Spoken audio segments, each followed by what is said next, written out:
The following program contains the opinions of the host, guests, and call-in participants. These do not necessarily represent the views of this show's distributors or sponsors. This program may contain obscene, profane, or otherwise objectionable language. Viewer discretion is advised.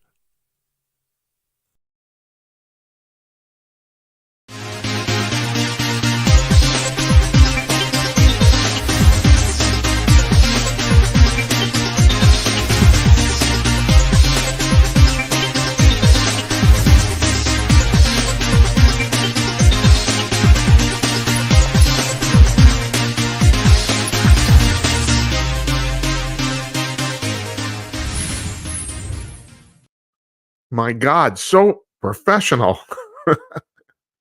Good evening, everyone. It's 11:02 exactly. Actually, I think about 45 seconds. On the East Coast, 8:02 p.m. on the West Coast, 10:02 p.m. in Minneapolis, where I'm sitting. I'm Jim Peters, and welcome to Jim Peters at Night. This is our 26th installment. It's the middle of our 8th week. We got a great show for you tonight. Of course, I got to say that every night, but we do. Our presidential candidate and friend Tim Conaway is going to be joining us in about 25 minutes. Tomorrow we have a very special episode regarding the Republican primary debate. So we will start exactly when the debate finishes, but that's scheduled to be our normal starting time, 11 p.m. Eastern.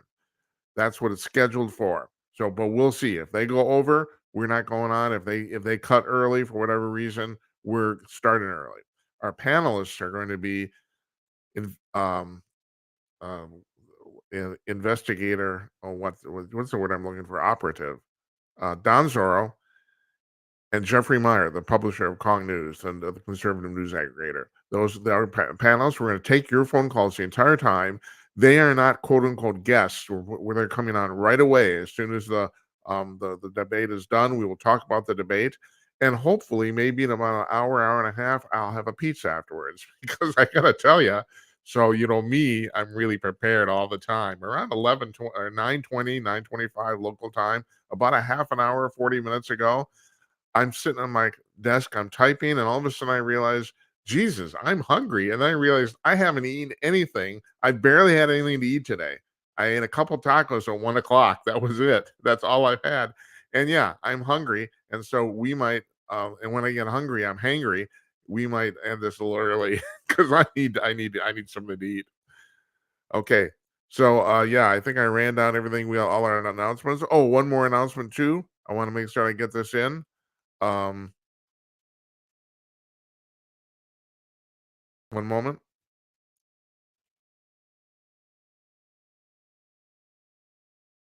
I'm having a little problem here with my mouse on my desktop. I don't know what the hell is going on. Um, I just want to reiterate what we did tomorrow. Last night was our first night live on Spreaker. So now you can listen to the show live, audio only. This is only audio on Spreaker, the Spreaker app, which in the live section. So as soon as we go live, we end up on the list, and you can listen to us live. As soon as we're done, like within like 5 minutes, this audio from the show is posted as an audio podcast on Spreaker, so you can access it on our channel page on the Spreaker app and also on their website too. It's working out fine. So we had problems with the previous service, and like I said, I don't want to badmouth them because they're a really good service, but we have very unusual technical demands here, and we couldn't mesh with them. That's all there is to it. But this is so far this is working out great. So you can listen to audio. I understand. I don't know why you'd actually want to go to Spreaker to listen to just the audio, because you can, if you're in your car, you can Bluetooth your radio or your car system and just listen to it off of Rumble or um or YouTube. And speaking of Rumble and YouTube, I got an update about that too. So I told you last night that about 3 hours after our last Thursday, our interview with Patrick Moore, was a climatologist about climate change, was posted. We ended up being flagged on YouTube for misinformation. Ha ha ha ha ha.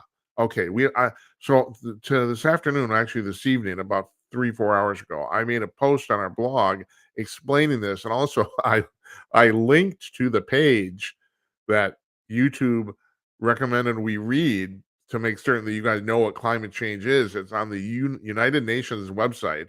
And, they've only said, they didn't actually say this on the page, but they have said this in the last few days that they will need $75 trillion to solve the problem of climate change. Did you hear me? $75 trillion. It will bankrupt the entire world.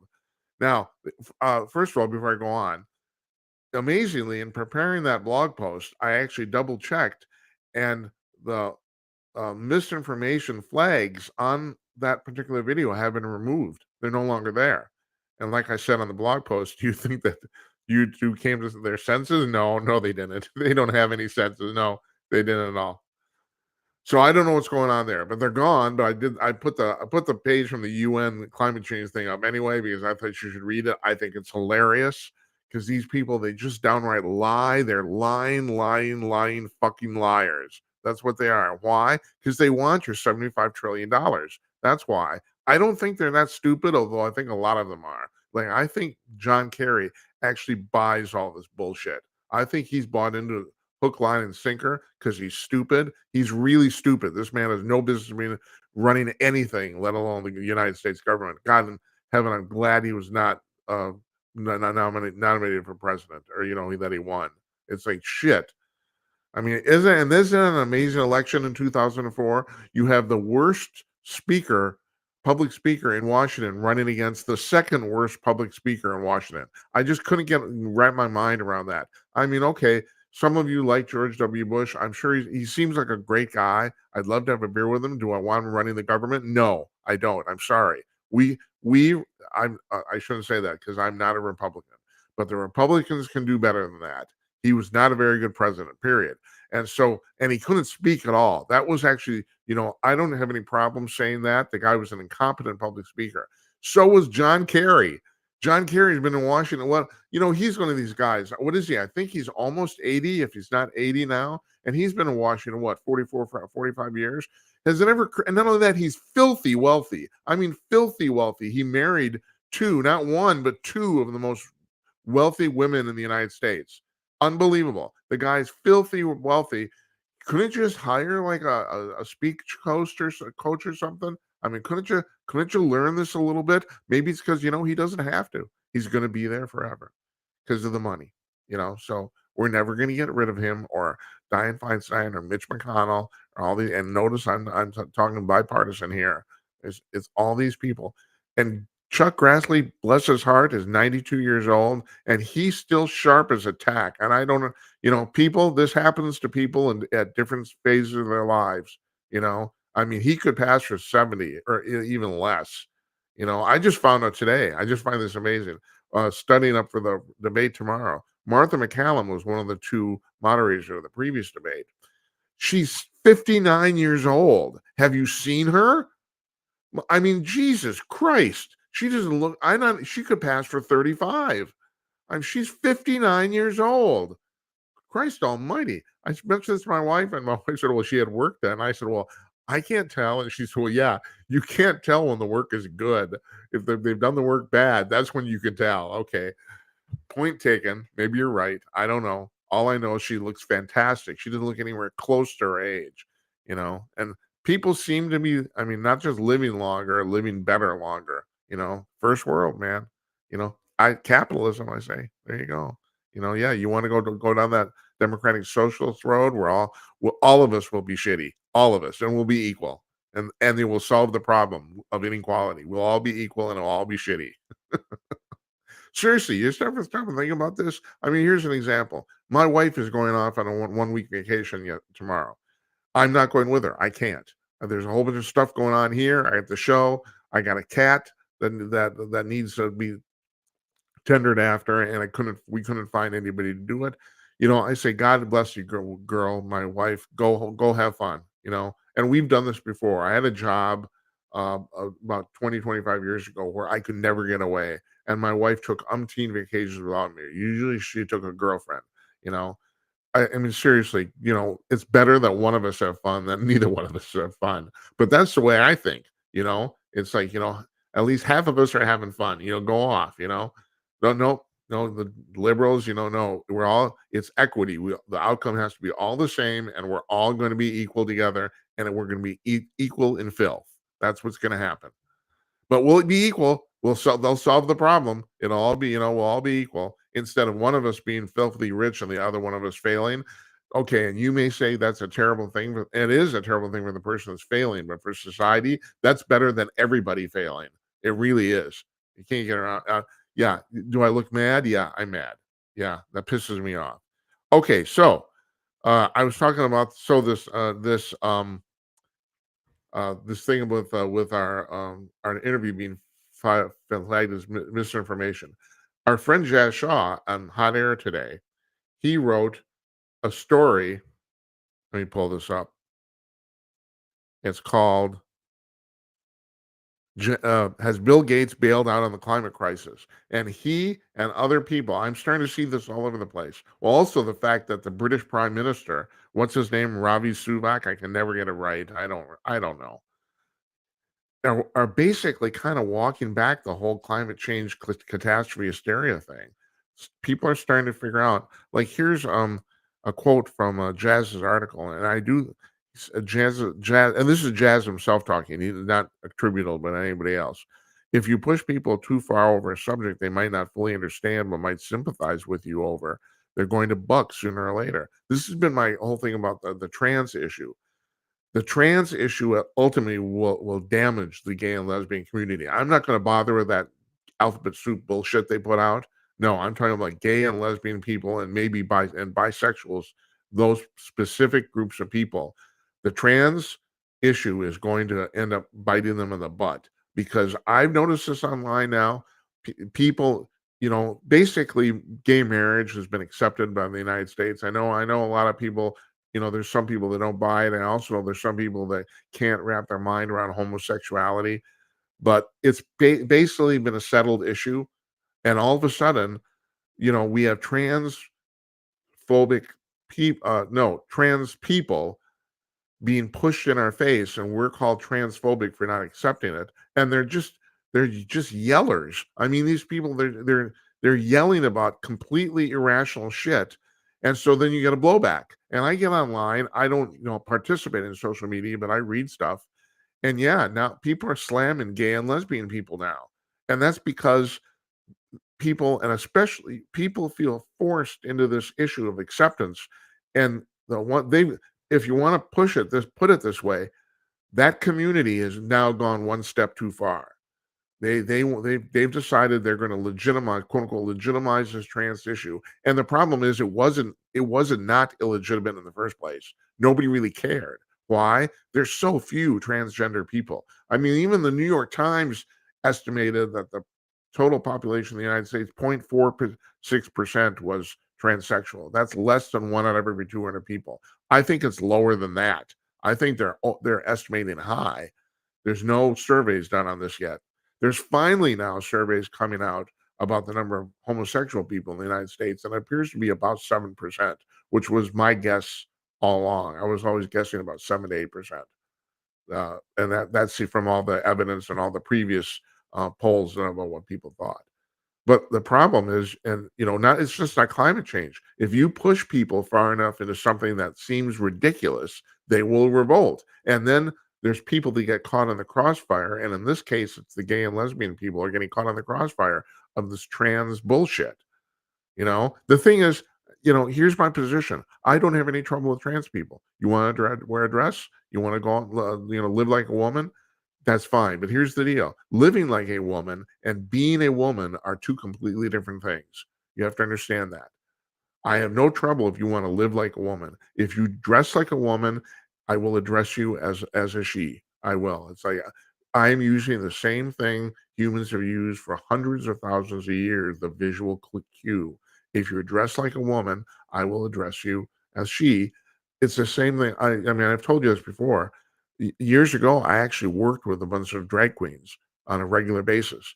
And it was very simple. When they were in drag, they were she, and when they were off, quote unquote, off duty in their normal clothes, they were he. It was because it's simple. You're looking at a woman. Not only that, a lot of those drag queens can be pretty hot too. It's like Jesus. I mean, I look at those guys. Holy shit! It's like, wow, you're doing a pretty good job. But you have to understand, and the thing about drag queens and the drag community has been completely misinterpreted too. By and large, most drag queens are basically professional performers. They are not trans people. So they're performing. I don't know how you get sucked into that sort of performing. I think part of it is actually the singing part of it. If you want to sing like Barbara Streisand, maybe it helps to dress up like her.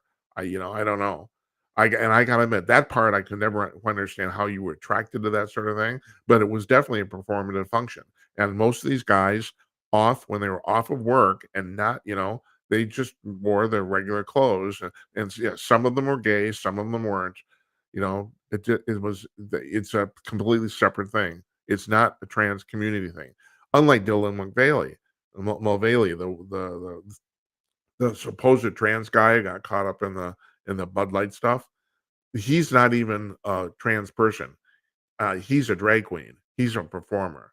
I mean, as a matter of fact, I would say he's a clown. And if I'm going to use that term in a non-insulting manner, technically so are drag queens. They're clowns. They basically are. So you're trying to do the same thing. You're dressing up in makeup that looks completely different than your normal self. And that's basically what a clown does. And so I don't necessarily use that pejoratively, but they're clowns. Now, Dylan McVaney is a clown. There's no doubt about that. I don't He says he's trans. I actually don't believe him. I don't.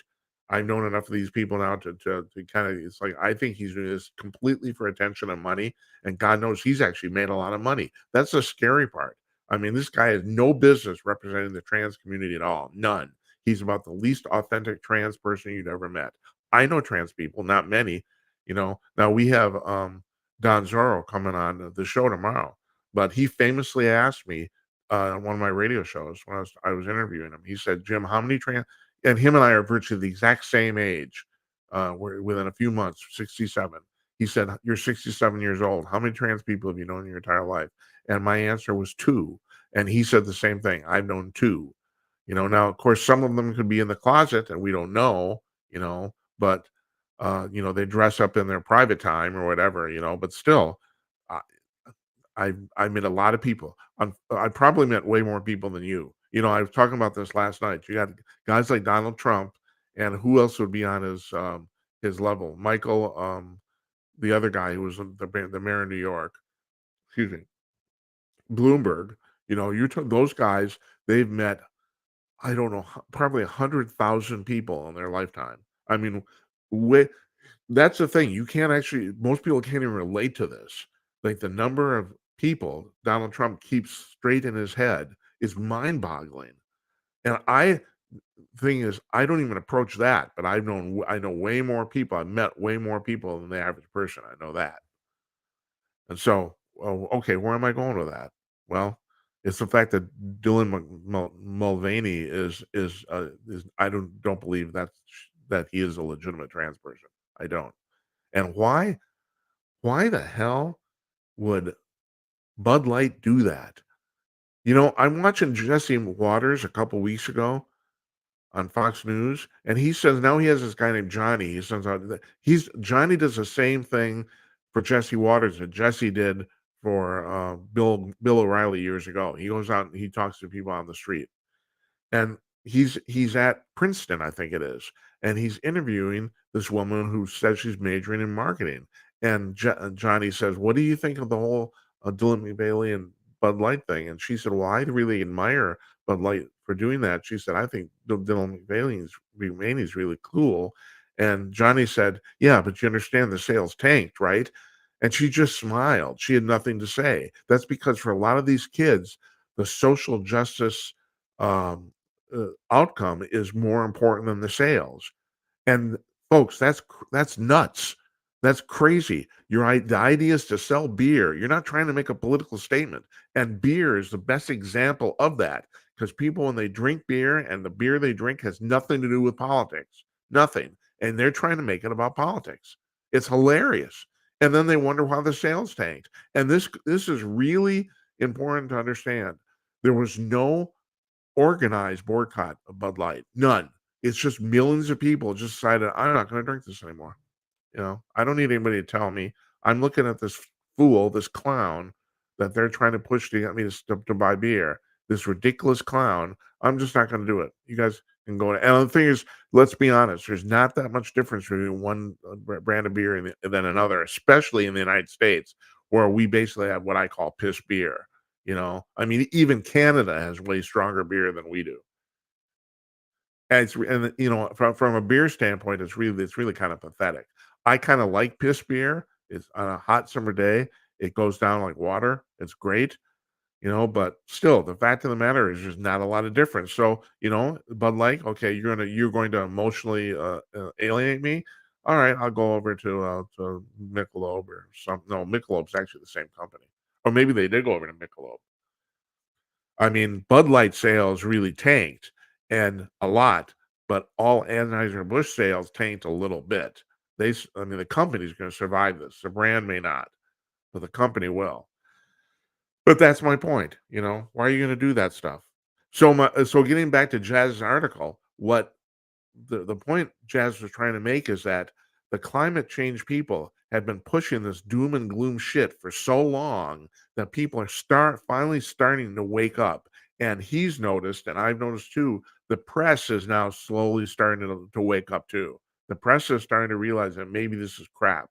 Now, I talked yesterday, and there's a link in the blog post I did at Gemini.com for the misinformation thing on YouTube. I actually linked to this thing, and I think maybe I'll put another post up to specifically highlight this too, about the fact that a couple of weeks ago, 1,600 scientists, including two Nobel laureates, signed a declaration saying that climate change is the hysteria is crap, that it's bullshit.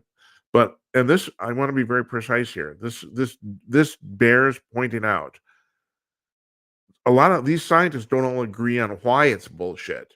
Like, for example, Dr. Moody Dr. Moore pointed out in his interview that he thinks there's nothing to it at all in the sense that, oh, more CO2 is better. That's what he thinks. He says he thinks science has completely proved this, that there's no downside to more CO2. Now, he's talking about carbon dioxide. A lot of people involved in the climate community talk about carbon monoxide, which is a poison gas and doesn't have anything to do with plants growing at all. And also the fact, and Dr. Moore did point this out, that a lot of people confuse CO2 with pollution, and those have nothing to do with each other either. And I've said the kernel of truth in this whole thing is everybody wants a cleaner planet. You know, I do. You know, shit. You know, if the climate change thing stops your company from putting less pollution out in the air from your factories, that's great. I think. You know, if you got that out of it, that's fantastic. But a lot of the scientists don't agree with Dr. Moore. They think that the Earth is warming up because of more carbon dioxide. Their point is that it doesn't really matter, and that's been my point too. And I want to, if you listen to Dr. Moore's interview with me, he'll say the same thing. Virtually nobody doubts the fact that the world is warming up. That's a given at this point. That's pretty much, and I hate to use this word because he brings this up in his book. There's no such thing as scientific consensus unless every single person you're talking to agrees, you know. And so, yeah, because he said a lot of times a consensus, the majority opinion is wrong. This is even one of those times, except as my friend, or not my friend, my drinking buddy at that convention pointed out 10 years ago, that the thing with climate change is that there's a lot of people who say they're on board because it's the only way they get money for their funding for their research. So in that way, that skews the whole thing. People aren't really telling the truth. But you know, Dr. Moore pointed out over the last 300 years, the Earth has warmed up about 1 degree Celsius, and that's pretty much everybody. That's kind of the consensus scientifically. And so then the question is it warming up because of more CO2? Dr. Moore doesn't think so. There's other people who disagree with him, but that's not the point. The point is nothing bad is going to happen. The hysteria is bullshit. That's the point. And yeah, you know, people should be addressing pollution directly. You know, it's like, yeah, I don't want the atmosphere polluted. I don't think you do either. I'm gonna keep harping on this. I gotta admit, I'm starting to think this is one of the missions of the show. This climate thing, like I've said previously and during the interview with Dr. Moore, it's the single biggest grift financially that's ever been put on the American public ever. And I wasn't kidding about this when I said the UN said a couple weeks ago during their assembly, they said they need $75 trillion to solve the climate crisis.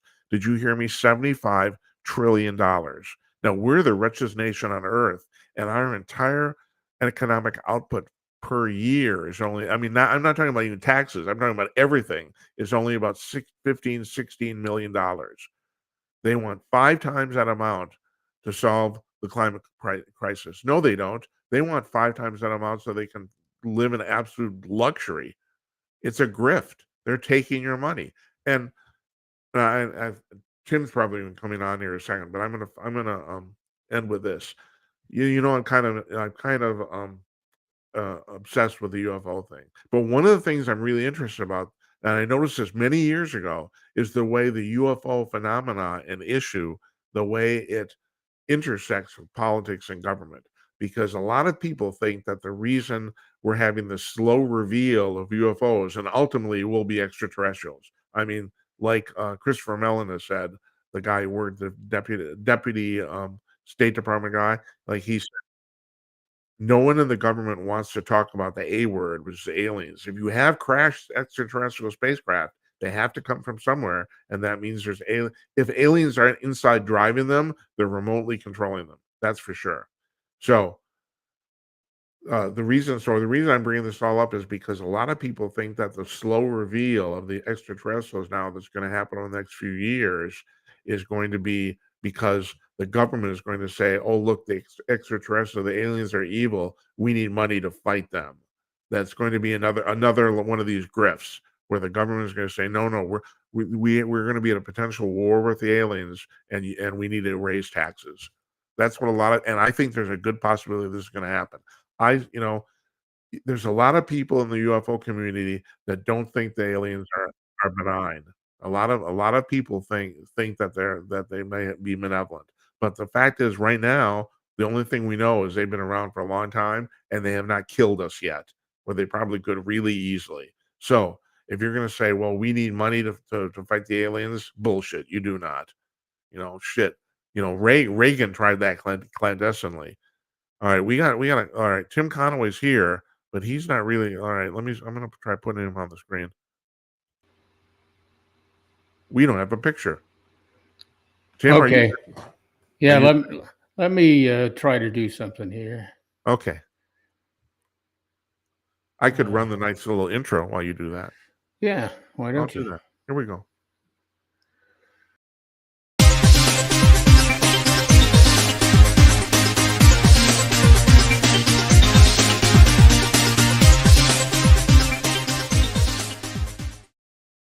So professional, and the portions, they're enormous.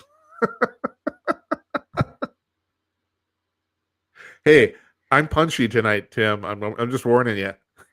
Okay, well, I'm trying to troubleshoot my camera, which is it's telling me it's being used by another app, although you're the only thing I got going on. Yeah, yeah. So who Well, I knows? hope you got more going on than me. I Oh, mean, this is it in my I life. can't really get it up anymore, so I said that in public, didn't I? Holy shit. All right, now I'm going to tell you people right off the bat here, if you have questions for Tim or want to talk to him or want to talk to us, give us a call. You go to this right here, jimatnight.com/call. You push the big blue button and you check out your camera and mic and you push join and you're on with us. That's what it takes. Or you're in the queue anyway. And if you show me your junk, I will kick you out. We cannot do that. So YouTube will ban us. Not that they've come close already. I swear to God, Tim. So I don't know if you know this. I had Patrick Moody, Patrick Moore, the climatologist, on Thursday night. You still there? Yeah, I'm here. We 3 hours after that interview posted, archived, YouTube flagged it for misinformation. Well, Yeah, so I'm famous now. Well, they know what they're doing. Oh, of course they do. That's right. They know all about the climate too. They're experts, you know. All right, they got a T. We got a T, little T. Uh, yeah, for some reason my camera is not. We can do this audio if you want. I mean, we do that. We've done that before. Okay, I've got my video hooked up here, and I'm still not showing it When you got to the preview page, could you see yourself? to the preview page. I don't even know. You know, I'm a tech fool, Okay. so So when you went to jimatnight.com and pushed the big blue button, the yeah. next thing that comes up, there's a preview page where you can choose and check your camera and mic, right? You got that, Uh, right?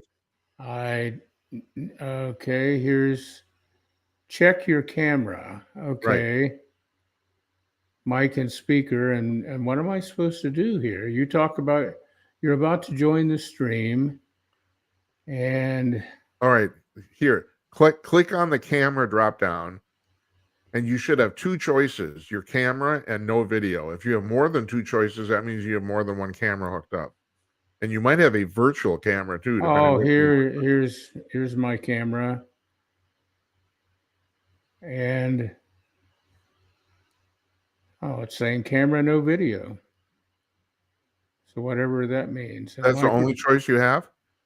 Yeah, I can't. It's not giving me anything else. That means your camera is not actually hooked up to your machine. It's not actually hooked up, but I can. I've got my camera on here and Huh. in my. Ah,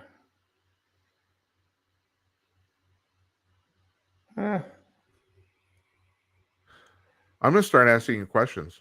okay, it's yeah. Let's just do that because I can't figure this out. Yeah. Okay. So that's okay. That's right. First question.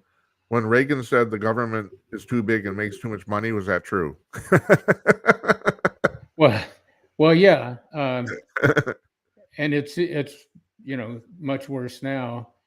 Uh, the government is involved in so many things that constitutionally it doesn't have the right to be involved in. Yeah. Um, it was not intended to be the answer to everything, to get involved in all kinds of social and cultural issues.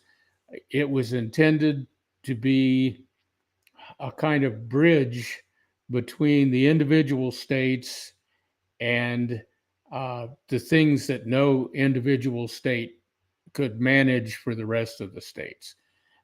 So, transportation, the military, the postal service, Right. the interstate commerce, not the economy itself, not businesses and industry themselves, but managing the movement of goods from one state to another. Uh, uh, it's a very limited set of things that the federal government is supposed to be doing. And it's actually supposed to be a subset to the states themselves. It's there as an aid to the states to handle these matters that no single state should be handling on behalf of the others. And And so, Tim, so yeah, what happened along the way? I mean, what? 1905, the first income tax was started, 2%. Yeah, well, that income tax, and they could have taxed people all along. They do have the right to levy taxes. Yeah, but a lot of people thought in 1905, they said, well, this is a slippery slope. And 55 years later, the top tax rate was 92%. Now granted, hardly anyone paid that, but Mhm. still, you know, Well, yeah. Eh, when they started collecting taxes, they realized, oh, we can get money for this thing and that thing and the other thing. Um, what really happened was all of these social ideas came into government. The government handling social ideas. yeah, The Great Depression was the number one cause of a lot of this stuff. The the the Roosevelt that was in office for way too long. Theodore Roosevelt, to me, is one of the great presidents of all I agree. time. I totally agree. Uh, Yeah. Franklin Roosevelt, it was just one social program after another. Now, the nation was in crisis, but instead of uh, doing something to help business and industry, they created all these programs to do it themselves, and that Yeah. was wrong. You know, business and industry kind of created the situation in the way they operated, and mainly it was the stock market, which I think is a bogus indicator of the how our economy is doing. Yeah. It Uh, is. but you know, business and industry needed to fix it. Social Security came out of that era, as well as these other social programs, Yeah. and then it just grew and grew from there. The Democrats, you know, aligned themselves with all kinds of things. Tim, I Uh, got to point this out, talking about Social Security. When Social Security was enacted in 1936, the collection, the age for first collection was 61, but the average American lived to 62. yeah, It's like, oh, wow, that's great. right. And again, it was a stopgap measure, not intended to be a lasting measure, but once it was in, it became a political tool. Yeah. And that's the other part is like, we're giving you all these benefits, we're giving you all these services. So let's, uh, you know, keep voting for us. It's just like this union thing. There's Biden making a fool of himself uh, with the, you know, standing out on the picket lines with the union people. For 12 minutes. He did Yeah. it for 12 minutes. Well, Yeah, yeah, but that was 12 minutes too long. it was. That's right. Uh, you know, and saying, well, because, you know, they need their fair share of what's going on. Well, if you want your fair share of the profits that a company makes, buy stock. Yeah. That's how you share in the earnings. Uh, just because you work there doesn't mean you get to share in the profits of the place. Yeah. What Joe is talking is just outright socialism. Right. Oh, the company made all this money, they need to share it with everybody who works Thank for you. them. Thanks for bringing that up. That's the actual definition of socialism. Right. Exactly. So, uh, and you know, and then they've got Karine, the puppet, Pierre Puppet, uh, being asked by reporter after reporter, well, does him standing with these people say, you know, he's aligning with the union? Well, he's always been for the unions, but we're not in the negotiations. We're not. Well, you got the president of the United States standing with these guys, and Yeah. he's also tried in the past couple of years. There are lots of union pension funds that, through mismanagement and possible corruption, are going bust or have gone bust, and he wants to use tax dollars to bail them out. Well, that's unfortunate for all those people that that's happened, but it's not a government issue. That's private industry. These are private unions, and it's uh, you know, the something needs the unions need to look at how that was mismanaged and, you know, take some action that way. But it's not something that tax dollars are there to solve. But that's Joe's solution is we'll take tax dollars and we'll put it over here. We'll take tax dollars and pay off student loans, or we'll forgive student loans and, you know, lose a lot of money that's already been paid out that should be paid back. Um, Oh, so it's terrible because you have the people who are now the American public are going to pay off these loans and like, well, first of all, didn't you know you had to pay it back when you signed up? I mean, shit, you know. And yeah. secondly, there's a lot of working class people who are now paying off the loans of a bunch of really affluent students. I mean, it's not, it's completely unfair. Oh yeah, yeah, and it's again forgiving those loans to strictly as a political ploy, and Buying votes. basically these loans are something that shouldn't have happened in the first place. Uh, the government supported, government backed student loans, uh, some kind of financial support for college students coming from uh, the the commercial world, the corporate world, the industrial world, in return for these people coming to work for them, would be a much better situation, but not another government program to put money into people's hands. And so again, all these areas are things that the government was never supposed to take on. When they take them on, they make a mess of it, and that mess ends up costing us more Well, money. and you're right. That's actually it wouldn't be so bad if they could accomplish anything. But that's the problem. I mean, I totally agree with you. But we give the government all this money to solve the problems, and the net problems never get solved. I got two examples I want to give you right here because one of them kind of made me think of you. First of all, so I had Dr. Moore on last week. In the last couple days, the UN has said, they just wrapped up their assembly. They have declared that just for them to solve the climate emergency, they're going to need $75 trillion. Yeah, Trillion. $75 trillion.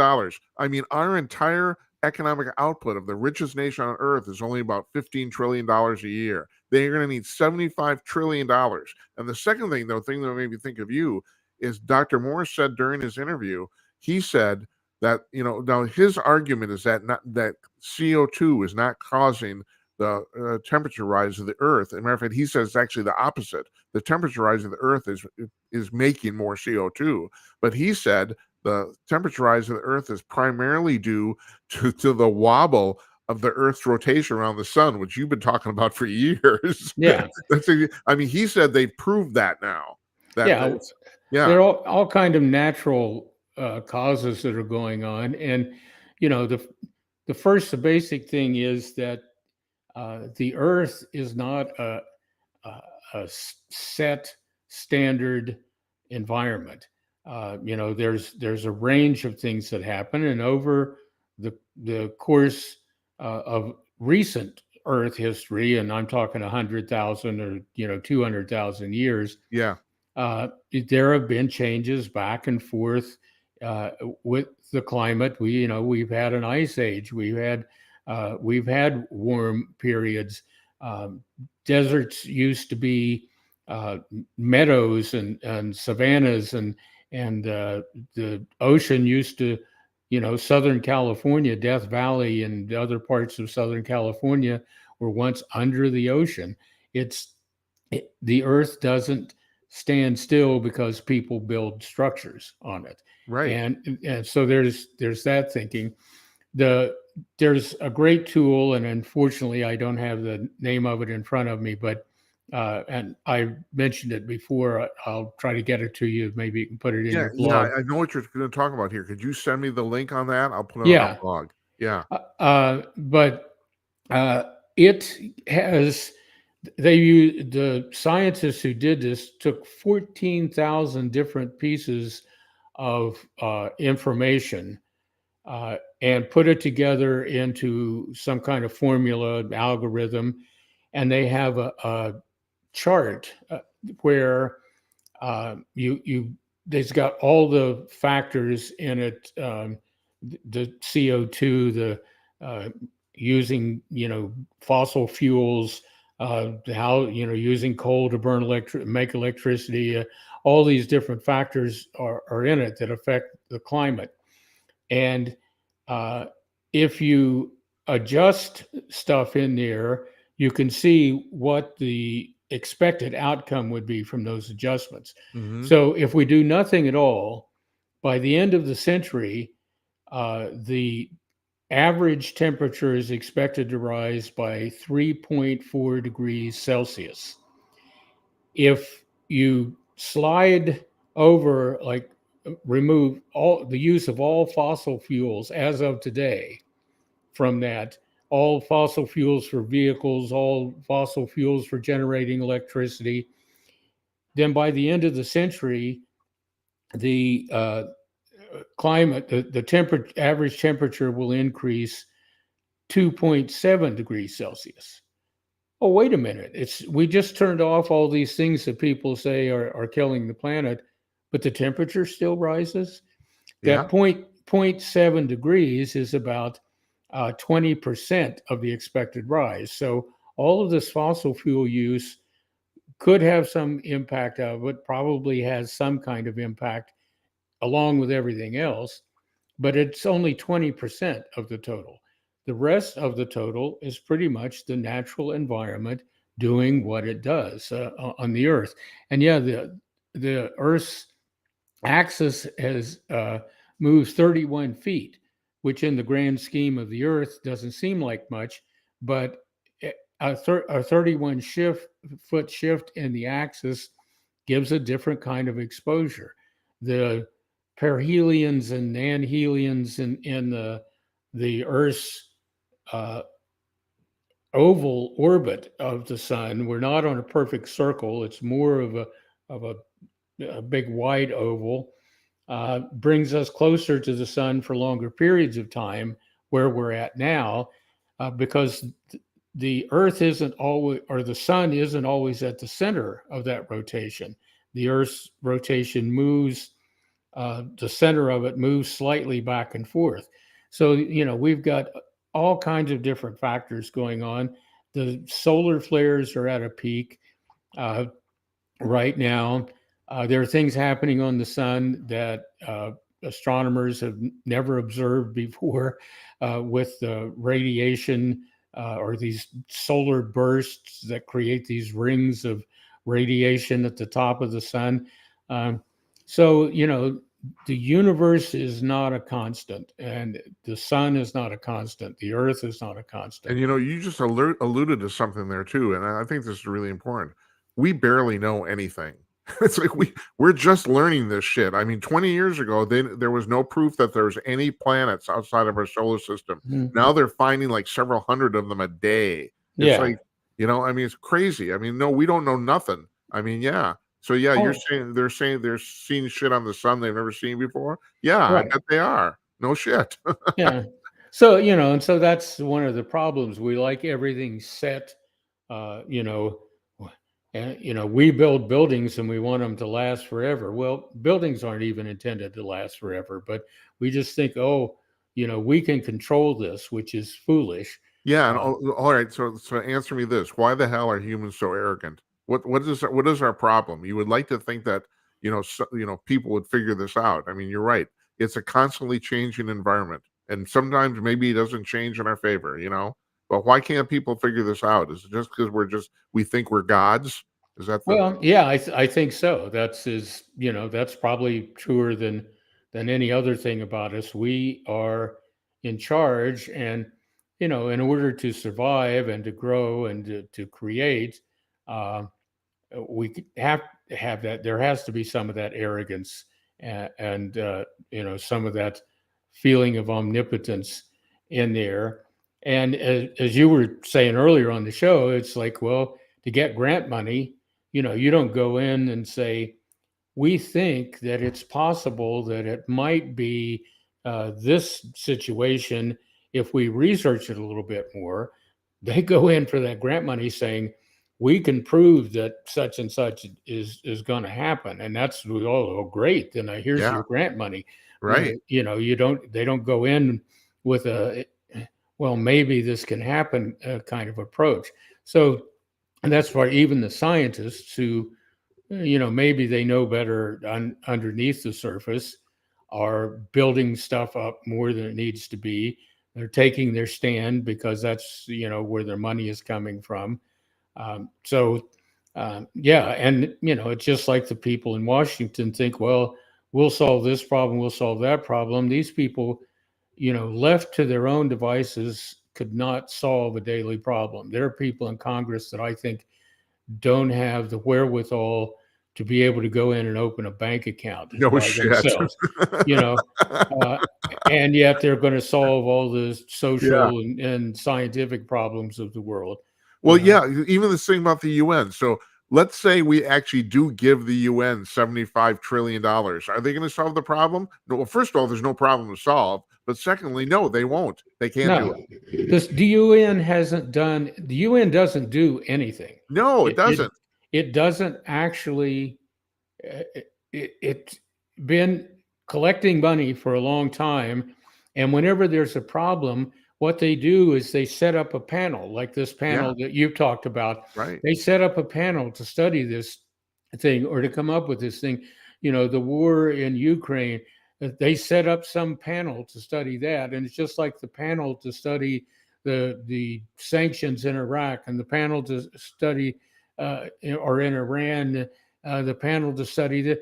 They set up these panels that need money in addition to the $3.5 billion a year that the United States gives the UN just for operating costs, and that's 22% of the UN budget. Right. One of the 197 countries in the UN pays 22% of their budget.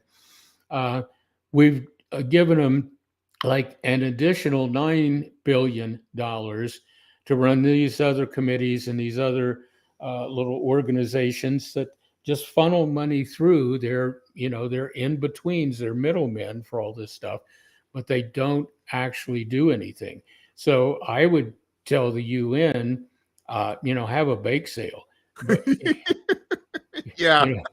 you know, we're not contributing any money to this nonsense because you won't actually accomplish anything. You don't have the capability. And, I think it's a waste that we spend any money with them So do or I. be involved with them. Hey, Uh, Tim, before you go on, I've never actually asked you this before. I don't talk a lot about the Ukraine war here on this show because I gotta admit, I don't know what to think about it. I'm really conflicted. Where do you stand on that, our involvement there? well, we're way too involved in it. The whole thing seems to have started because for some reason, we want to bring the Ukraine into NATO, and NATO wasn't supposed to expand into that area, especially bordering Russia. And there was news today that a Russian I don't know if he's ambassador to the UN or the U.S. had said that if Ukraine would commit to not joining any alliance or bloc, that they could recognize Ukraine as its own nation, because originally they were saying Ukraine is actually part of Russia. It's not an independent country. They would recognize it as an independent nation as long as it doesn't join any alliance or bloc, Right. meaning join NATO. And that was also part of when the Soviet Union broke up and Ukraine gained its independence. Part of their constitution or part of their declaration was that they would not join any of these blocs. So that's the whole cause of this thing. We've spent way too much of our own money that we need here. And you can sympathize with Ukraine. I don't like Russia. I don't like Valerie Putin.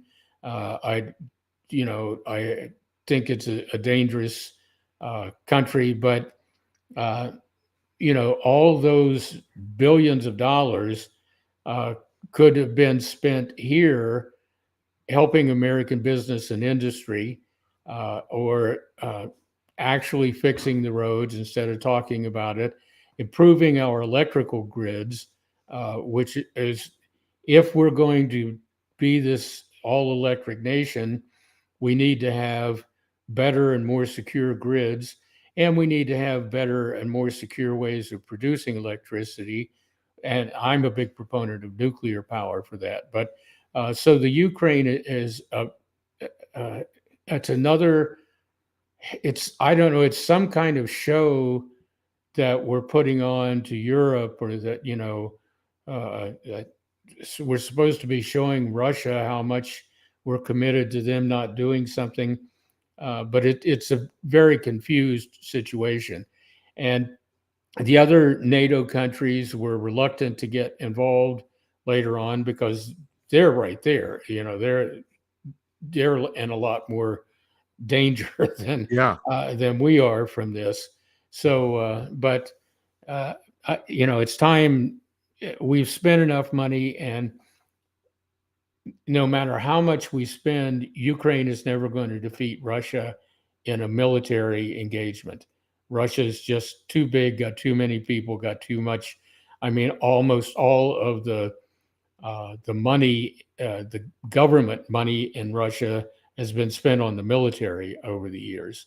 Uh, Besides the money that's gone to the corrupt oligarchy over there. So yeah, I say let's cut off the funding, let's resolve this some other way, and certainly none of the countries that border Russia are supposed to be in NATO. That was supposed to be part of the deal. Right. So let's honor that. Yeah, my impression is that is Putin's big complaint. He does not want Ukraine or any of those countries in NATO. And my impression is if Ukraine agreed to do that, not go in, I Hmm. think the war would end. I think that he would consider that a victory. But I don't know. What do I know? I'm just a guy on the stupid internet TV. Hey, I do have to want to bring something up. You just touched on this. So I asked Dr. Moore during an interview. Sorry to keep referencing this, but I Oh thought it yeah, was fascinating. I asked him, I said, he quit Greenpeace. I said, do you have any regrets of anything you did while you were there? And he said, yeah, I have one huge regret. He said, I opposed nuclear power. And he said, my opposition was completely wrong. He's also a huge proponent of nuclear power. And he brings up the master of the obvious shit, and that is it's really safe. The only single accident we've ever had on the entire planet that meant anything was Chernobyl. yeah, And he also he gave me some details on this too. He gave all of us. He said, I didn't know this, that it was not in the normal operation of the plant. They were actually running an experiment. And that's why the whole thing went to hell. He called 3 Mile Island, which I agree. He called it a nothing burger. He said that was bullshit. The plant got damaged. That was it. You know, yeah, and so yeah. his thing, people keep talking about how dangerous this is. He said, no, this isn't dangerous at all. Well, And it's no, and if you're complaining about burning coal or using these other fuels to generate power, if you're complaining about the pollution that is caused by the mining and manufacturing of materials for solar energy, and I'm a big proponent of solar energy on individual buildings and stuff. I don't think solar grids are the answer to these giant solar yards are the answer to supplying the grid, but yeah, individual homes and buildings and stuff, that's good. But for the big thing, nuclear power is very safe. I worked at a place where we had a project of uh, packing up and moving out equipment from a nuclear facility. And none of it was hazardous waste or hazardous material. None of it was irradiated, but the safety protocols that we had to meet in order to do that were pretty impressive, I thought. I mean, it created kind of an extra burden to do the job, but what the heck, if that's the safety thing. And the way the people who ran it, I mean, there was not 1 millimeter of give on anything in that. So the people who run these things know how safe, know what they have to do. They take it very serious. They're very strict. And France gets 75% of its power from nuclear energy, yeah, and they've never had a problem. right. It works really great. And ultimately, it's less expensive. And the only downside is the waste, which people have figured out how to handle. That's right. I Uh, was just going to say that. The thing about France doing is they've, over the last 20, 30 years, they've pretty much figured out all the problems involved in this, yeah, including handling the waste. Right. So, right. And so it's all taken care of. It doesn't produce any pollutants other than the spent rods, and those last, I mean, ages basically. Uh, so uh, so yeah, but we shy away from that because of all this negativity, the left leaning negativity on it, which is unjustified. Um, so yeah, we can.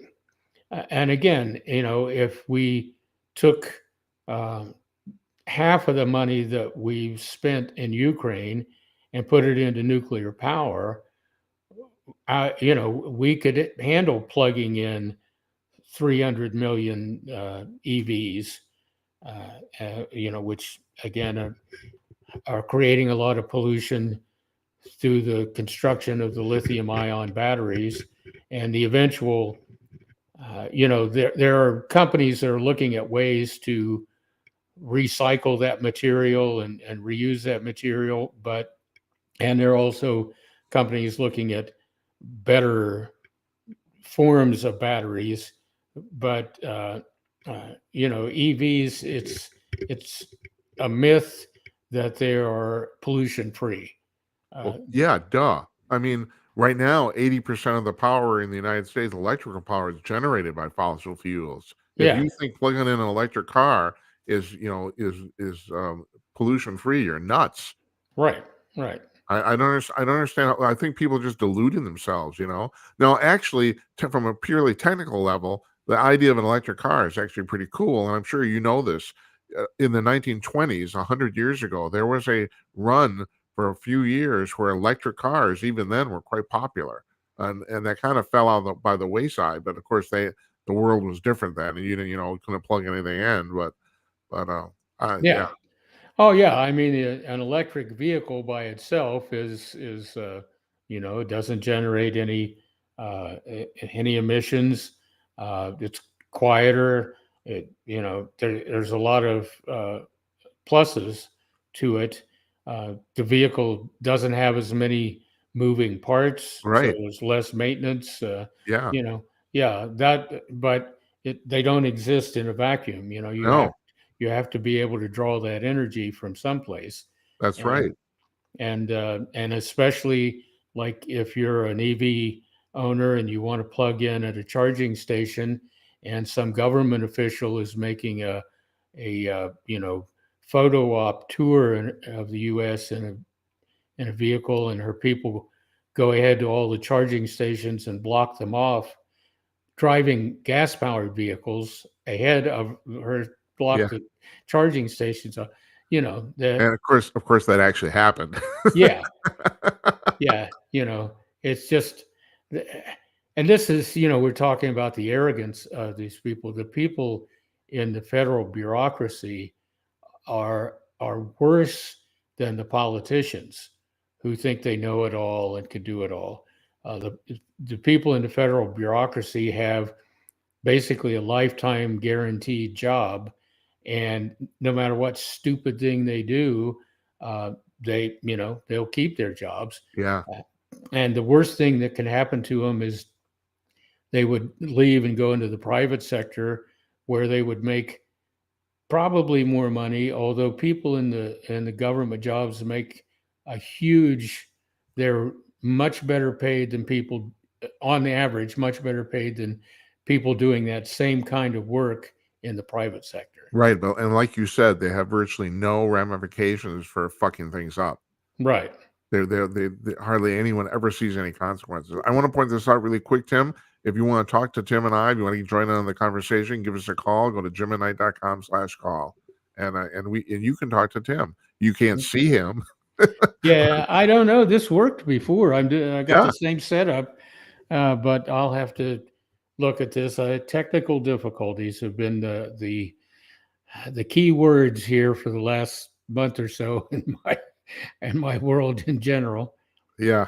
Although Well, we yeah, did, I mean, we should and let you have a website, conawayforprez.com. And right now it's a little sketchy. It's like you can't really get into it. I mean, hopefully we'll have the problem solved in a few days, but you know, yeah, that's again the technical problems. We yeah. didn't have any uh, technical problems traveling to and from Alabama. Some weather problems, the one part in the travel, but uh, we went from northern central time to southern eastern time, and then to southern central time, all in one day. Ah, And I think that was like, I'm sure we experienced some deja vu and maybe some other vus in there. That was like parallel universes crossing over. And then coming back, of course, it was the reverse of that, but it didn't seem to reverse the effect whatsoever. So Uh, you got jet lag then? It's like, we left and ended up in the same time zone, but I just felt like, there were things going on around us that I, didn't usually see, that maybe we were experiencing one of those other brains and the string theory yeah, yeah, that are merging over into other parts of our life. I hadn't been on a commercial flight in ages. And so going to the airport, it's worse than it was the last time, going through all that stuff. The people who work for the airlines are very nice, but the airlines themselves are the same, scumbags that they've always been. Uh, we were sitting, my legs are so short, I barely have room for a knee joint in the middle of the leg. And the seat in front of me was so close that I felt like I didn't have room to sneeze. yeah, And and then I was sitting in an exit row on one of the flights, and I'm sitting there and put my legs out, and I'm thinking, what's different about this plane? And I realized I was in an exit row, and there was a guy across the aisle who, if he hadn't been a football player, a pro football player, he should have been. He missed out because he was like 6'6" and not a fat guy, but just a huge guy. And I thought, this guy could not fit. He didn't fit in the exit row space. He could not have got into the other space on, into the other seats. uh-huh. There's no way. And man, they've squeezed it up to get more people on there, fewer flights, and they wonder why people go nuts. Uh, you Yeah, know, yeah. Isn't that amazing? Like, why do people don't like this? Yeah, well, shit, have you sat in this seat? Yeah, yeah. The seats are narrow. There's no space, and I mean, if you've got any kind of claustrophobia, uh, it was one of these smaller planes that we were on. I had to duck my head. I'm 5 feet 6 inches tall. I had to duck my head getting onto the plane. It's like, what the hell is going on here? Yeah. So yeah, well, it was a great family visit, and Alabama's a great, beautiful state, great place to be. But just the airline thing, man, there's got to be some other way to travel. My sister's a travel agent. She says the airlines are now the Greyhound bus service of the 21st century. And for Yeah, those of you who don't know what I'm talking about here, is like, yeah, people used to travel by Greyhound bus 50, 60 years ago, and it was pretty shitty. well, as I recall, there was leg room and the Yeah, seats that's right. were comfortable. You have a point there. At least it was Yeah, more comfortable. That's right. I I never thought used of that. to Oh my God. ride to Cincinnati on the bus, and it was nice. But Yeah. yeah, yeah. So that's my travel story. Yeah. I'm I became a great granduncle. Once again, I have great grand nieces and nephews, but while we were there, a great grandniece was born, Oh, which was is that the reason you went? no, it was she came early, and I think Oh, just because we were there, uh, and but yeah, we when we'd made our plans, we didn't realize the timing, and then yeah, so that just made it special. congratulations. That's pretty Yeah, cool. She yeah, wanted to come out early to see Uncle Tim. yeah, yeah. To let Uncle Tim hold her and see her little t- baby's hands and feet are like, they're like fully formed. They're they they are look just like hands and feet. The rest of the baby, you can tell there's going to be development that has to go on. But Yeah. I've always thought that they come out, their hands and feet are ready to work, ready to move. If they had to, they could get up and walk.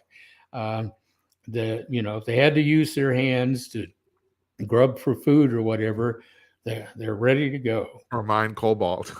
Yeah, yeah, yeah. That's What a the well, dedication. yeah. Well, no, yeah, the if you've seen pictures of those kids in Africa, Oh my god, it's what the hell? What are we doing? It's like shit. It's yeah, terrible. you Like, know, standing in this mud, and his own mineral stuff, and you know, they stand in it all day. They dig this stuff out with their hands, you know, and so we can have batteries for electric cars. That's yeah, yeah. It's yeah. it's one if it is an actual slavery, it's one step away from it. That's what Well, I I look mean, at it. when you're hiring, you know, 10-year-old, 12-year-old kids, even if you're paying them something, that's no, that's wrong. Right. That's wrong. Right. Hey, Tim, let's end with this. Now, you are obviously not going to be in the debate tomorrow night. However, you are not affiliated with any a political party, or I think your party is called the No Party, if I'm right. No party. No Yeah. Party, right. So do you have any thoughts about what's going to happen? I am my personal thing is, it's like it's a performance, you know. It's Oh like I yeah. These aren't debates in the true sense of a classic debate format. You know, where you come up and you make your case for something. Uh, this is just a chance for these people to stand up and do their you know, puff piece presentation about what's going on. And you know, in a debate you don't really confront the other party. You might refute what they say, but you refute with evidence. You know, in a true debate they don't really tear into the other guy because they don't want to be torn into. They're all thin-skinned. Uh, you know, they're wimps. The people in uh-huh. politics are not leaders. They're not, you know, the best and the brightest do not go into politics. It's the Oh, no. below average. You know, look at Joe, who, you know, will tell you that he was the valedictorian of you know, every class that he was in when he was raised in the synagogues and in the black community and all the, you know, in the Latin community, all the three communities that he was raised in at the same time, all those lies, he was at the bottom. And that's where most of these people come from. They can't function in real life. Right. So they're in the bottom. I Or, I have expanded on Woody Allen's joke. That is, those who can't teach, those who can't teach Jim, and those who can't teach Jim go into politics. yeah, that's exactly true. So yeah, it's just another show for these people.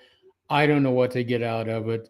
The network gets, you know, it gets some viewership, but I can't imagine, you know, who is tuning into this that that's going to make a difference for these people. Only the diehard partisan people or the fans of these people are going to tune in. I don't think anybody else that they haven't already got a backing from is going to tune in and say, "Gee, I wonder which one of these people I want." I think the American people are just fed up with the game. It's because it's for them. It's like a game. Who wins? It's like one of these reality shows. You know, Yeah. who's going to pick the Bachelor? Yeah. Yeah. I'm a big fan of Let's Make a Deal. I've told you that. I Yeah, watch that in the afternoon. It's like I think the contestants on there can probably do a better job than the people on the debate stage, but whatever. mm, Hey, let me ask you really quick before we go here. Can you see me? yeah, Oh, that's good. Good. That's good. yeah. Not that I'm worth looking at, but I was just curious. I don't No, know. and your show looks great. I really like it. I enjoy tuning in. Thanks. I Uh, appreciate uh, that. Thank you very much. I love having you on. So, it's like I told you, we're gonna check in with you every month, 6 weeks or so. yeah, So yeah, to find out how things are going and stuff. So thank you, Tim. Sorry to couldn't see you because I mean you're a handsome man. You're a very attractive man, So well, that's you know, that's easy to say when there's a blank screen. yeah, I guess. All right, man. Well, we'll talk to you soon, okay? I mean, I really enjoyed this. Thank you very much. You bet. Even though we couldn't see you, it was very entertaining, and you're a smart guy. So people should vote for you. I'm just gonna bring that up too. So, All right. Well, thank you, Jim. Good to see you. okay, you take care, man. We'll see you soon. All right. Bye Bye now. bye.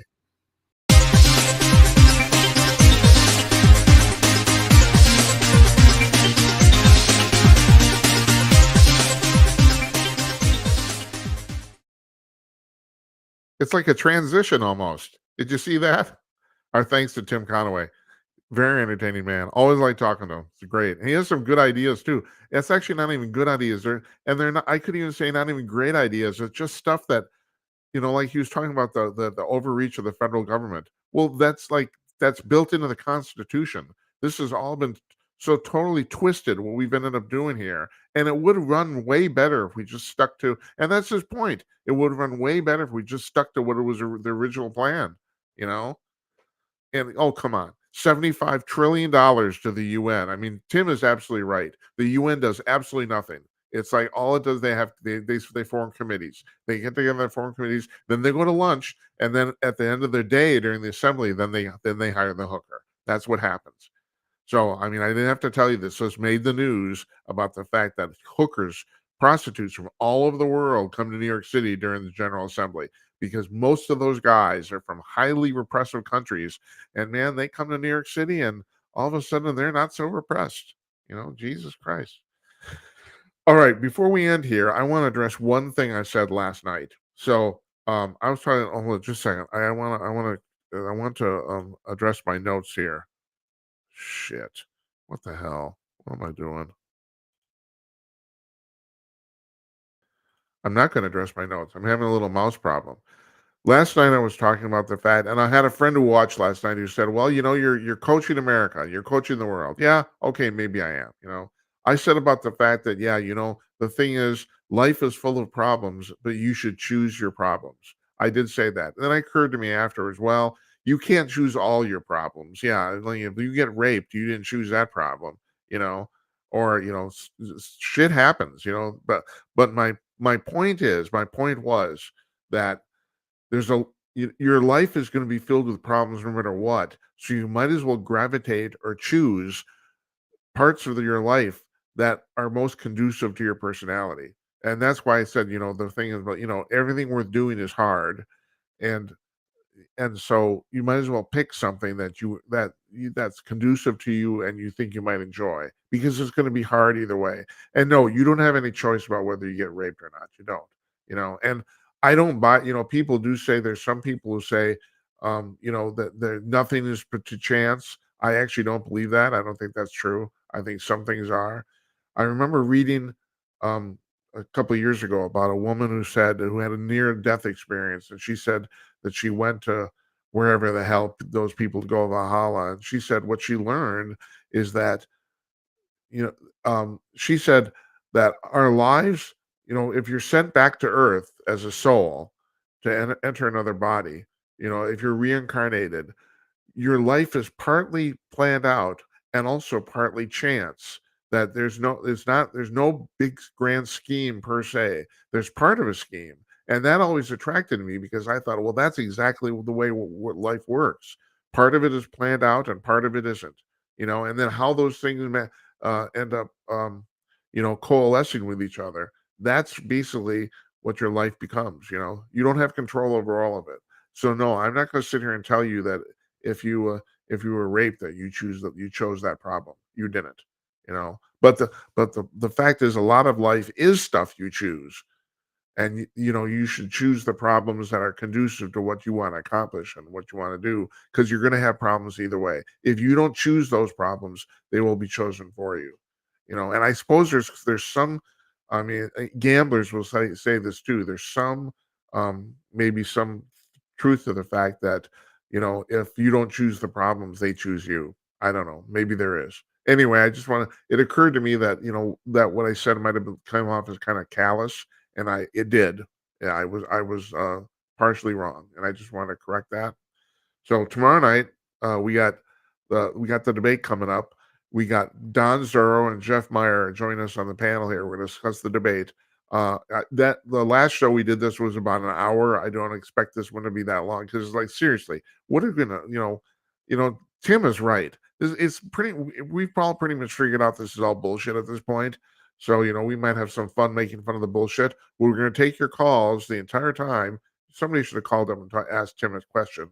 Kind of pissed me off, but whatever. We're going to take your calls the entire time we're on tomorrow night, and the two panelists they're joining me right away. No monologue, none of that sort of shit. We're coming on exactly as that debate ends, which is scheduled to end at our normal starting time. But we'll see. If it ends early, we'll start early. If it ends late, we'll start late. So that's the way it works. That's tomorrow night. Thursday night, Bigfoot investigator Larry Newman will be joining us, and we'll be talking about Bigfoot. And I know you like that. Honest to God, I don't know what to think about Bigfoot. I'm leaning toward the fact that Bigfoot's real. So my friends who know that I'm the UFO conspiracy theorist, they said, oh yeah, you're just kidding. You don't know about Bigfoot. No, I don't. I mean, Larry says he's seen Bigfoot through an infrared camera. Larry will tell us on Thursday night that in the last expedition he went on, one member of his party says he saw the Bigfoot. He didn't, but one member of his party does. And so, and also the fact that too many people have seen Bigfoot, and most of those people are not chasing after Bigfoot.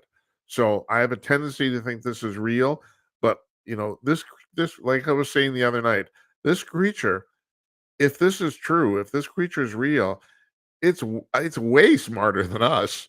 It's avoided capture for hundreds of years. Jesus Christ, shit. So, and then you have to assume there's more than one of them, obviously.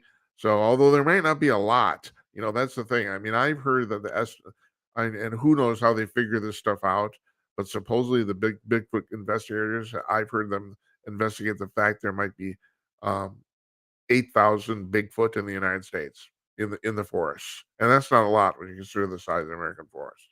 And what am I talking about ahead of time? I don't know a shit about Bigfoot. I know about the UFOs. I don't know about Bigfoot. I don't. And that's why we have Larry on. Larry's very entertaining. You'll like him. So Larry's joining us on Thursday. So there we go. That's our show tonight. I'm Jim Peters. This is Jim Peters, and I don't want to thank you folks for watching. I really appreciate it. We haven't had a lot of people watching the live feed, but viewership of the archive shows is really picking up. Matter of fact, I think so far we've had 2,500 people watch the one with Dr. Moore. So I appreciate that. Yeah, so we'll see you tomorrow. Whenever we start, as soon as that debate's done. So yeah, here we go. I'm out.